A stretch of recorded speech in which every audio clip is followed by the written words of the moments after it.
시청자 여러분 안녕하세요. 경제지식과 문화정보를 전해드리며 여러분의 오전 시간을 책임지는 시간 유민양의 경제돋보기, 저는 진행을 맡은 앵커 유민양입니다. 오늘은 5월 15일 스승의 날이죠. 이 스승의 날에는 오랫동안 잊고 있었던 옛 스승들을 기억하시는 것도 참 좋은 일이 될 것 같고요. 꼭 선생님이 아니더라도 나에게 무엇을 가르쳐준 사람에게 감사를 표하는 것도 참 의미 있는 일이 될 것 같습니다. 그럼 5월 15일 경제돋보기 지금부터 시작합니다.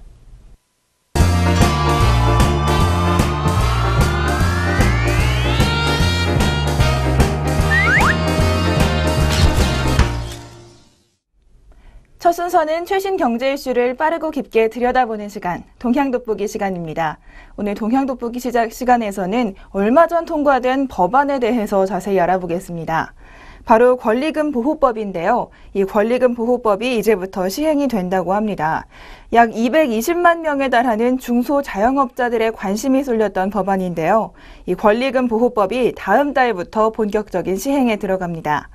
상가 세입자들의 기대감이 커지는 가운데 임대료가 급증하거나 소송이 많아지는 등 부작용도 우려되는 것이 사실입니다. 이 소식 자세히 한번 짚어보겠습니다. 먼저 국회는 지난 12일 상가 임차인의 권리금 회수 기회를 법으로 보장하기 위한 상가건물 임대차 보호법 일부 개정 법률안을 통과시켰습니다. 이에 따라 다음 달 중 개정법을 공포하고 시행하면 신규 계약자뿐 아니라 시행일에 임대차 계약이 진행 중인 상가 임차인들이 모두 권리금 회수 기회를 보장받게 됩니다. 이 법의 주요 내용은 상가 건물주가 임대차 계약 종료 전 3개월 동안 세입자의 권리금 회수를 방해하는 걸 법으로 금지한 겁니다. 구체적인 금지 행위는 4가지로 규정이 돼 있는데요. 건물주가 새 임차인에게 직접 권리금을 받으려 하거나 계약을 무산시키기 위해 임대료를 급격히 올리는 일 등이 해당됩니다. 이를 건물주가 어긴다면 세입자는 임대차 계약 기간 종료 후 3년 안에 건물주에게 손해배상을 청구할 수 있습니다. 배상액은 새로운 세입자가 내기로 한 권리금 혹은 국토교통부 고시에 따라 산정한 계약 만료 시점의 권리금 중 적은 금액이 된다고 합니다. 다만 정당한 이유가 있다면 예외가 인정됩니다. 새 세입자가 임대료를 낼 능력이 없거나 임대인이 상가 건물을 1년 6개월 이상 비영리 목적으로 사용하는 등 4가지 경우가 규정돼 있습니다. 또 백화점과 할인마트 그리고 대규모 전통시장 같은 큰 점포들과 국공유재산, 세입자가 점포를 재임대한 전대차 계약은 권리금 보호 대상에서 제외되고 있습니다. 또 다음 달부터 건물주가 바뀌어도 임대료와 상관없이 누구나 5년간 계약 갱신권, 즉 점포에서 장사할 권리를 갖게 됩니다. 현재는 서울의 경우 보증금과 월세 100달치를 더한 환산보증금이 4억 원 이하일 때만 보호 대상이었습니다. 하지만 앞으로 정부는 상가 임대차 표준계약서와 표준권리금 계약서를 마련해서 온 세입자에게 사용을 권장할 계획입니다. 이 법이 통과되면서 상가 시장은 희비가 엇갈리고 있습니다. 논란이 많았던 재건축과 리모델링 상가 보상 문제 등이 빠지긴 했지만 사각지대에 놓였던 권리금을 법 테두리에 끌어들인 점은 긍정적이라는 평가를 받습니다. 그러나 임대료 급등 등 예기치 못한 부작용을 낳을 수도 있다는 게 전문가들의 지적입니다. 일단 당장 발등에 불이 떨어진 것은 이달 임대차 계약이 끝나는 세입자들입니다. 건물주들이 다음 달부터 시행되는 이 법을 피해서 계약 연장을 거부할 가능성이 있기 때문입니다. 또 법 시행 이후도 문제라고 합니다. 임대인들이 임대료를 올려서 손해를 보상받으려 할 것이라는 지적이 많이 나오고 있고요. 또 지금은 월세를 2, 3년에 10% 정도 올리는 것이 보통인데 앞으로 매년 법정 한도만큼 인상하겠다는 건물주들도 많아지고 있다고 합니다. 강남과 홍대 입구 등 도심의 주요 상권의 경우 대다수 점포가 현행법상 임대료 상한 규제를 적용받지 않습니다. 환산보증금이 4억 원을 초과하기 때문인데요. 이 때문에 임대료 폭탄을 맞아서 되레 이 법 때문에 영업권을 침해받는 피해 사례가 늘어날 수도 있다는 우려가 있습니다. 서울시 조사에 따르면 지난해 시내 전체 상가 점포의 22.6%가 환산보증금 4억 원을 넘었습니다. 강남 3건은 이 비율이 45.5%에 달했는데요. 이 4억 원이 넘는 점포들은 법의 보호를 받지 못해서 임대료 인상 법정 한도를 넘어서 임대료가 인상될 가능성이 있습니다. 또 애초에 임대차 계약을 맺을 때 권리금을 받지 않고 나가겠다고 특약을 넣는 경우도 많아질 거라는 분석이 있습니다. 이런 많은 우려와 함께 일단 소송 비율이 급증할 것이라는 우려가 가장 큰데요. 바로 세입자가 권리금 손해를 배상받으려면 자동으로 배상을 받는 것이 아니라 직접 민사소송을 제기해야 하기 때문입니다. 건물주의 방해 행위를 직접 입증해야 해서 소송이 많아질 거라는 우려가 가장 크게 나오고 있습니다. 법무부 자료를 보면 2013년 기준으로 권리금이 있는 상가 점포의 평균 권리금은 2,700여만 원입니다. 소송과 권리금 감정평가 등에 들어가는 시간과 비용을 따져보면 대다수 영세 사업자들은 소송을 포기하고 혜택을 받지 못할 가능성이 높습니다. 전문가들은 법 시행 전 모호한 규정과 권리금 산정 기준 등을 정비해서 혼란을 최소화해야 한다고 지적하고 있습니다. 권리금보호법의 세부 조항들을 구체화하고 법원의 심리 부담을 덜기 위한 임대차 분쟁조정위원회 등 중재기구도 마련해야 한다고 지적하고 있습니다. 권리금 법제화가 상가 거래에도 일부 영향을 미칠 것으로 보인다는 지적도 있는데요. 권리금이 없거나 적은 상가의 선호도가 높아지고 권리금이 과도하게 형성된 곳은 투자를 꺼리는 현상이 나타날 수 있다는 지적입니다. 이렇게 오늘 동향돋보기에서 권리금 보호법에 대해서 알아봤는데요. 취지는 좋지만 부작용이 우려되는 것도 사실입니다. 앞으로 저 법 정비를 어떻게 더 해나갈지 관심이 모아지고 있습니다. 지금까지 동향돋보기 시간이었습니다.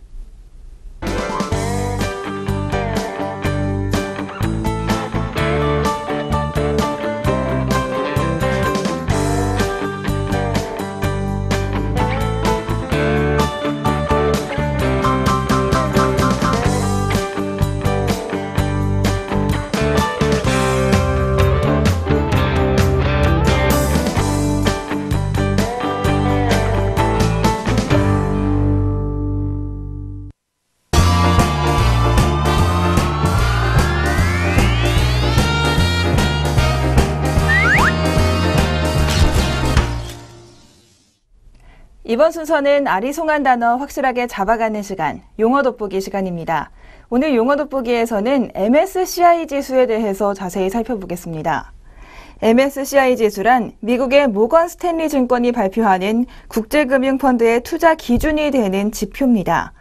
FTSE 지수와 함께 대표적인 지표로 꼽히고 있습니다.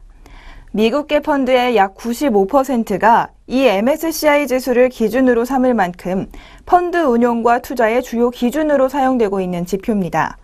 전 세계를 대상으로 하는 글로벌 지수, 그리고 특정 지역에 한정하는 지역 지수 등 국가와 산업, 그리고 펀드 스타일 등에 따라 다양한 종류의 지수들을 100여 개나 제시하고 있습니다. 그런데 우리에게 흔히 알려진 지수는 크게 봐서 미국과 유럽 등 선진국 중심의 세계 지수와 아시아, 중남미 등의 신흥시장 지수로 나눌 수가 있습니다. 우리나라의 주식시장은 현재 신흥시장 지수에 포함되고 있고요. 선진국 시장 지수에 편입되기를 기대하고 있는 상황입니다. 이런 상황에서 중국 A주가 우리나라가 편입돼 있는 MSCI 신흥시장 지수 편입 여부의 결정이 다음 달로 다가왔다고 합니다. 월스트리트 저널은 MSCI가 현지 시간으로 오는 6월 9일 오후 5시에 중국 A주의 편입 여부에 대해서 발표한다고 보도했습니다. 상하이와 선전 증시에서 거래되는 위안화 표시 주식인 중국의 A주, 시가총액이 4조 달러, 우리 돈으로는 4,035조 원 정도에 이릅니다. 중국 증시의 전체 4분의 1을 차지하는 굉장히 큰 부분인데요. 중국 A주를 MSCI 신흥시장 지수에 편입하면 투자자들은 자연스럽게 중국 보유 주식을 늘리게 됩니다. 또 현재 1조 7천억 달러로 추산되는 중국 증시 전체 시가총액에 과열을 부추길 우려도 나온다고 합니다. 현재 중국 A주는 외국 투자자들의 접근이 제한됐다는 이유로 MSCI 신흥시장 지수에 편입돼 있지 않습니다. MSCI는 편입 여부를 결정하기 위해 2013년 6월부터 검토를 시작했지만 일부 투자자들이 A주 시장이 충분히 개방돼 있지 않다는 이유로 반대해서 미뤄진 상태였습니다. MSCI에 따르면 중국 A주가 편입될 경우 신흥국 지수에서 차지하게 되는 비율은 5% 정도입니다. MSCI 아시아 태평양 지역의 대표는 쟁점은 A주 편입 문제가 아니라 언제 편입되는지의 문제다라며 편입을 기정사실화하기도 했습니다. 또 MSCI는 올해 해외에 상장된 다른 중국 주식을 편입할지를 결정할 계획이라며 A주와 해외에 상장된 주식들을 모두 합치면 중국이 총 신흥국 지수에서 차지하는 비율이 37.5%가 될 것이라고 전했습니다. 물론 결정 전에 투자자들에게 충분한 시간을 줄 것이라고 덧붙였는데요. 우리나라가 선진국 지수로 편입되지 못한 상황에서 같은 신흥시장 지수에 중국의 A주가 편입된다면 외국인 투자자들의 자금이 빠져나갈 가능성도 배제하지 못할 것 같습니다. 오늘 용어 돋보기 시간에서 MSCI 지수 그리고 중국 A주의 변화에 대해서 자세히 살펴봤습니다.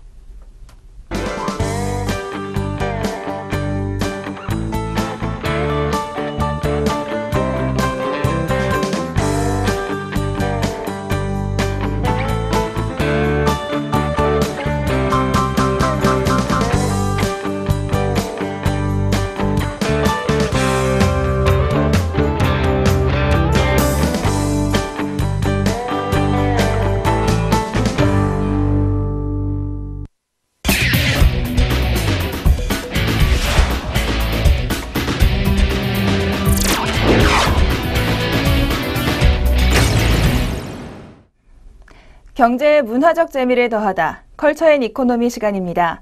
오늘은 주말을 맞아서 나들이 하기 좋은 장소 소개해드리는 금요일입니다. 한국관광공사가 추천한 2015 한국인들이 꼭 가봐야 할 100가지 관광지, 오늘도 소개해드릴 텐데요.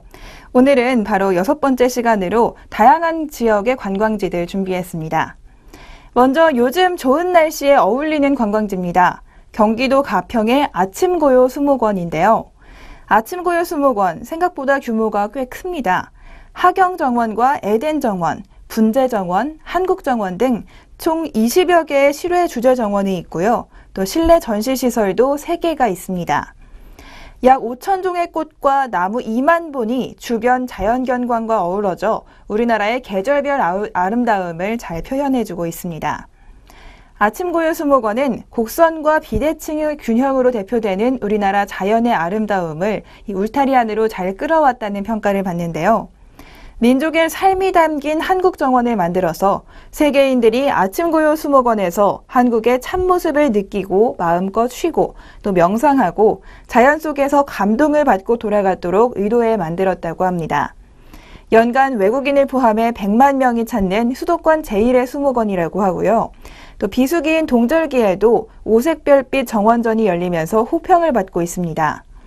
국내 최초로 기획 전시된 자연과 빛의 조화로 겨울철 수목원에 대한 이미지도 개선시키고 있다고 합니다.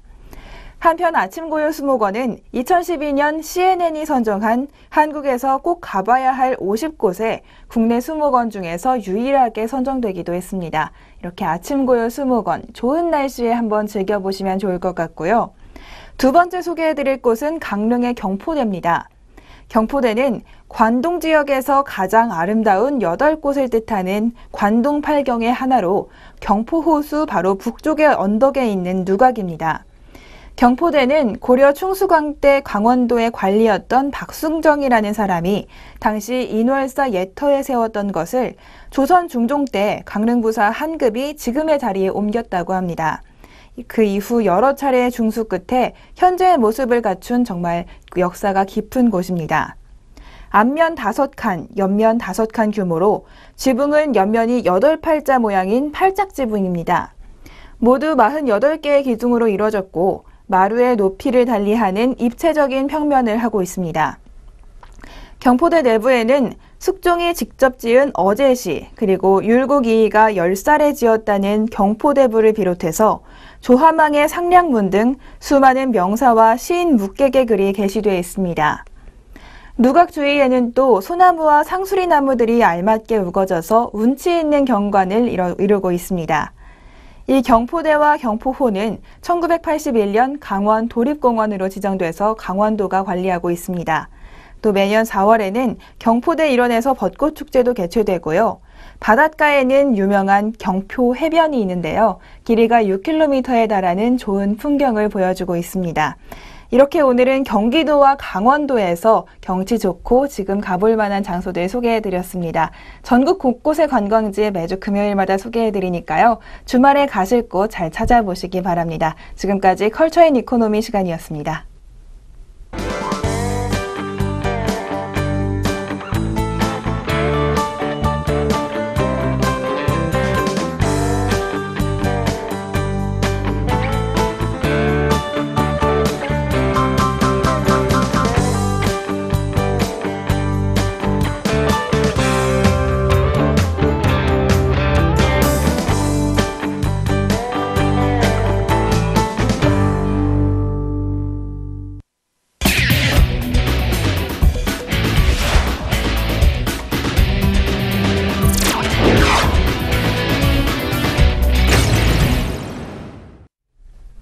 경제 돋보기 이번 순서는 주목할 만한 주식 매일 한 종목씩 소개해드리는 주식 한마디 시간입니다. 오늘 소개해드릴 종목은 바로 현대그린푸드입니다. 식자재 유통 그리고 급식 부문을 담당하고 있는 회사인데요. 먼저 1분기 실적 얼마 전에 발표가 됐는데 이 실적부터 살펴보도록 하겠습니다. 먼저 현대그린푸드의 1분기 연결 매출 전년 대비 12.5% 증가했습니다. 영업이익은 더 많이 늘어서요. 20.2%가 증가하는 모습을 보여줬습니다. 증권사에서 추측한 컨센서스보다 영업이익은 7% 정도 더 많았다고 합니다. 부문별로 자세히 따져보자면 식자재 유통과 연결자 회사인 현대 H&S 매출이 각각 전년 대비 22%, 28% 늘어나면서 매출 성장을 주도적으로 이끌어간 것으로 보입니다. 또 단체 급식 부문의 매출도 전년 대비 7% 정도 증가해서 양호한 모습을 보여줬습니다. 이렇게 전 부문의 고른 매출 성장, 그리고 이에 따른 원가율 개선이 긍정적인 영향을 미친 것으로 보입니다. 이렇게 매출이 많이 늘어나면서 고정비가 하락했습니다. 고정비 부담 하락으로 연결 영업이익은 모두 20.2% 증가했고 연결 영업이익률도 전년 동기에는 4.2%였는데 이번 1분기 4.5%로 0.3%포인트 늘어나는 모습을 보여줬습니다. 이 회사의 긍정적인 측면과 조금 우려스러운 상황 나눠서 살펴보도록 하겠습니다. 먼저 긍정적인 측면으로는 식자재 유통과 현대 H&S의 외형 고성장 기조가 지속되고 있다는 점입니다.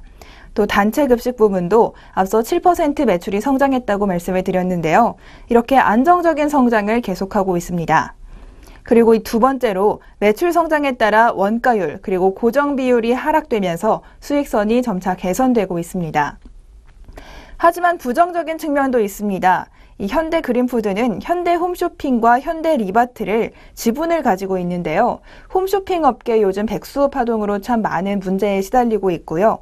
현대리바트도 이익이 감소하면서 현대그린푸드의 지분법 평가 이익도 조금씩 줄어들고 있는 상황입니다. 하지만 그래도 본업이 잘 되고 있다면 크게 우려할 일은 아닌 것 같습니다. 향후에도 본업인 단체 급식 부문의 안정적인 성장에 식자재 유통 부문 그리고 현대 H&S의 무역 부분이 고성장할 것으로 보입니다. 이에 따라 10% 전후의 연결 매출 성장세는 계속 이어질 것으로 보이고 있습니다. 여기에 앞서 말씀드린 현대리바트와 현대홈쇼핑 등 계열사의 지분 가치 그리고 부동산 등 자산 가치가 이미 높은 상황이라고 합니다. 이익은 조금씩 줄어들고 있지만 계열사들의 지분 가치 자체는 꽤 높은 상황입니다. 그래서 주가가 더 이상 떨어지지 않는 하방 경직성을 유지하면서 저점이 시간이 지날수록 조금씩 높아지고 있는 상황입니다. 이런 실적과 주가 안정성에 추가로 기대할 수 있는 요소가 한 가지 더 있다고 합니다. M&A와 사업 다각화를 통한 신규 성장 기회 창출이 바로 그것인데요.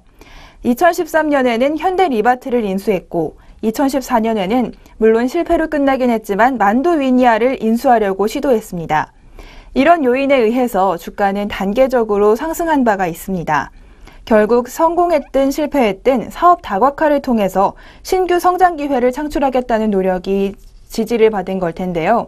아무래도 식자재와 현대그린푸드의 단체 급식 부분은 아무리 많이 성장을 한다고 해도 안정적인 성장 이상을 하기가 어려운 상황입니다. 그런데 현대리바트, 만도위니아 등 다양한 회사들을 다 이끌어내면서 조금씩 성장하려는 의지가 보여지고 있습니다. 2015년 들어 내수 소비 경기는 회복될 가능성을 보여주고 있다는 평가가 조금씩 나오는데요. 이에 따라 현대그린푸드는 그동안 소외되었던 경기 민감주에 대한 투자자들의 관심이 높은 상황입니다. 주가가 여기저기 흔들리고 있는데요. 하지만 본업 현대그린푸드의 식자재 유통과 현대 H&S 그리고 단체 급식 부문이 안정적으로 성장한다는 점, 그리고 다양한 그룹 지배구조에서 중요성이 꽤 크다는 점을 감안할 때 실적과 주가는 우상향 추세를 유지할 가능성이 높다고 증권가에서 판단하고 있습니다. 그리고 앞서 말씀드렸듯 추가로 M&A 등 신규 성장 잠재력이 충분한 상황이라고 평가받고 있습니다. 지금까지 조금 더 좋은 모습을 보여줄 수 있을 거라 기대되고 있는 현대그린푸드 살펴봤습니다.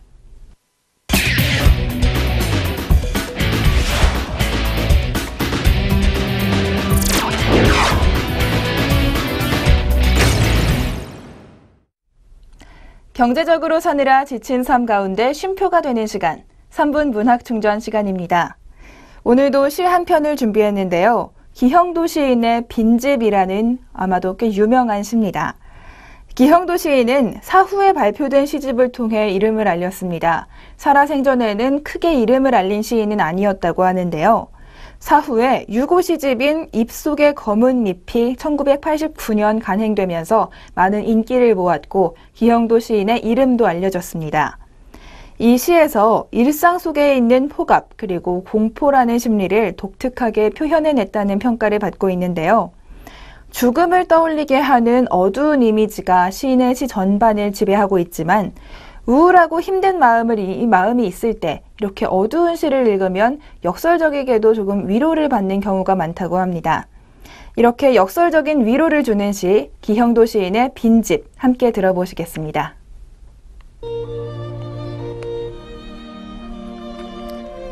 빈집, 기형도. 사랑을 잃고 나는 쓰네. 잘 있거라 짧았던 밤들아. 창밖을 떠돌던 겨울 안개들아. 아무것도 모르던 촛불들아. 잘 있거라. 공포를 기다리던 흰둥이들아. 망설임을 대신하던 눈물들아. 잘 있거라. 더 이상 내 것이 아닌 열망들아. 장님처럼 나 이제 더듬거리며 문을 잠그네. 가엾은 내 사랑 빈집에 갇혔네. 사랑을 하던 중에는 열망에 가득 찼지만 더 이상 내 것이 아닌 그 열망을 떠나보내는 마음, 정말 절절하게 느껴지는 시입니다. 구체적인 상황 묘사 없이도 이렇게 어두운 이미지만으로 우리 가슴에 이렇게 딱 박혀오는 시였는데요. 살다 보면 어쩔 수 없이 떠나보내야만 하는 것들이 생기기도 합니다. 그럴 때 이렇게 아픈 마음들, 기형도 시인의 시로 위로해 보시는 것도 참 좋겠습니다.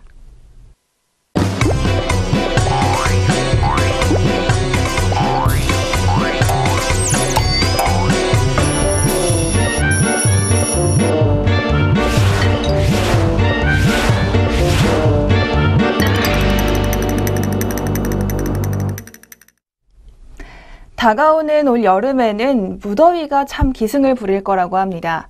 하지만 5월 중순이 다가왔는데 아직은 조금 추운 날씨가 계속되고 있습니다. 갑자기 변하는 날씨들, 그리고 아직 쌀쌀한 날씨에 건강관리 주의하시기 바라겠고요. 5월 15일 스승의 날을 맞아서 주위 사람들과 함께 사랑을 나누는 하루 되셨으면 좋겠습니다. 경제돋보기 오늘 여기서 마무리하고요. 내일 다시 찾아뵙도록 하겠습니다. 시청해주신 여러분 고맙습니다.